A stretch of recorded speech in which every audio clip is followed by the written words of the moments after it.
৩ জানুয়ারি ২০২৬ রাত, ঘড়ির কাঁটা ২টা ছুঁই ছুঁই। ভেনিজুয়েলার কারাকাস শহরের আকাশে সব আলো নিভে যায়। ভোর ৫টার মধ্যেই ভেনিজুয়েলার প্রেসিডেন্ট নিকোলাস মাদুরো কোথাও নেই। বিস্ময়ে বাকরুদ্ধ সারা দেশ। কিন্তু কিভাবে দুনিয়ার নজর এড়িয়ে এমন দুঃসাহসিক অভিযান চালাতে পারল যুক্তরাষ্ট্র? আসলে সবার চোখ তখন ক্যারিবীয় সাগরের দিকে। মার্কিন নৌবহর এবং যুদ্ধজাহাজগুলোর মহড়ায় ব্যস্ত বিশ্ব মিডিয়া। তাতে হতভম্ব ভেনিজুয়েলার সামরিক বাহিনীও নজর রাখছিল সমুদ্রে সম্ভাব্য আক্রমণের আশঙ্কায়। কিন্তু এই দিকে মনোযোগ দেওয়ার ফাঁকে রাজধানী কারাকাসে নিঃশব্দে চলছিল এক ছায়াযুদ্ধ। এটা কোনো নিয়মিত যুদ্ধ না, ছিল এক সুচারু সার্জিক্যাল এক্সট্রাকশন অভিযান।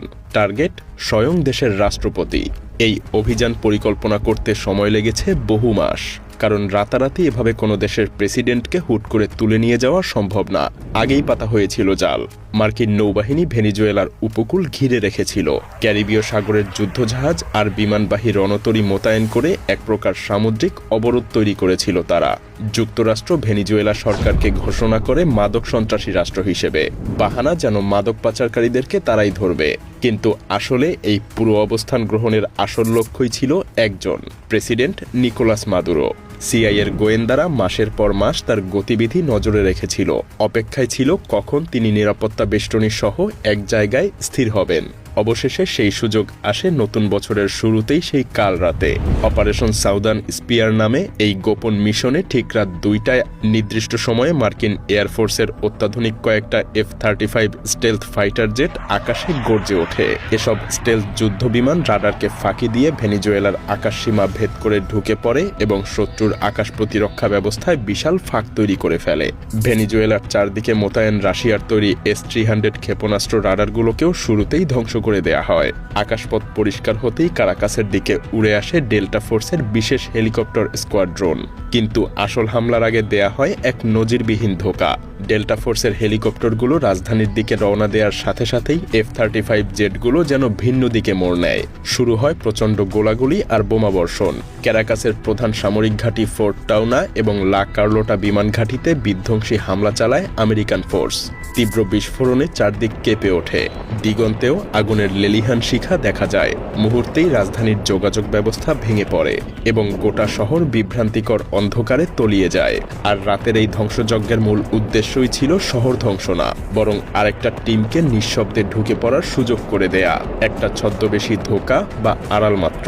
এই ফাঁকে মূল আক্রমণকারী দলটা নীরবে কাজ শুরু করে দেয়।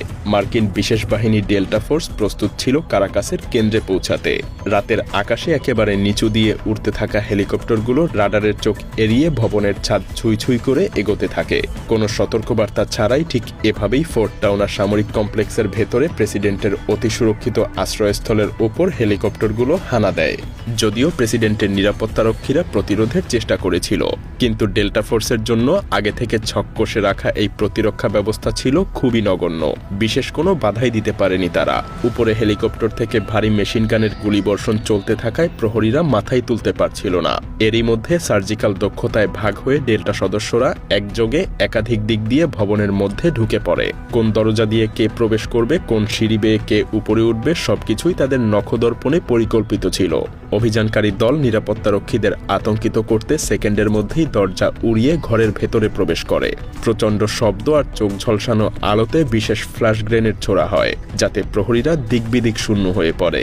শক্ত লোহার দরজাগুলো দ্রুত ব্লোটর্স দিয়ে কেটে ফেলা হয় বা প্রয়োজনে বিস্ফোরক দিয়ে উড়িয়ে দেয় ডেল্টা টিম। মাদুরো তখন মাত্র ঘুম থেকে উঠে যেন ধাঁধায় পড়ে যায়। সেই ফাঁকে কমান্ডোরা চোখের পলকে নিকোলাস মাদুরো আর তার স্ত্রী সিরিয়া ফ্লোরেস দুজনকেই পাকড়াও করে ফেলে। বিন্দুমাত্র আলাপ আলোচনার সুযোগ না দিয়ে কয়েক সেকেন্ডের মধ্যেই এই দম্পতিকে সম্পূর্ণ নিয়ন্ত্রণে নিয়ে নেয় ডেল্টা ফোর্স।